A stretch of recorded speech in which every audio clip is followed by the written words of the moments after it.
নামাজটা পড়ে নাও তারপর ঘুমাও। আব্বু নামাজ পড়বো না, যদি ঘুমাই করতে কেন? আব্বু নামাজ পড়বো না, আব্বু নামাজ পড়বো না, আব্বু নামাজ পড়বো না, কি হয়েছে মা? নামাজ পড়বো না। নামাজ কি পড়তে হবে?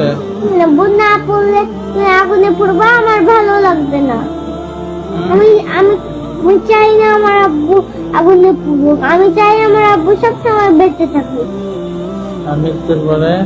মৃত্যুর পরে কান্না করবো। কেঁদো না, আমি একটু ঘুমাই, পরে নামাজ পড়বো। না আব্বু, আল্লাহ গুনাহ দিবে। আল্লাহ গুনাহ দিবে। নামাজটা পড়ে নাও তারপর ঘুমাও। নামাজ তো মসজিদে পড়তে হতো, তাই না? এখানেই পড়ে নাও। ইচ্ছা আছে না, পড়ে একটু ঘুমাই। আব্বু তাড়াতাড়ি পড়ো না নামাজ। নামাজ কি পড়তে হবে? পড়ো।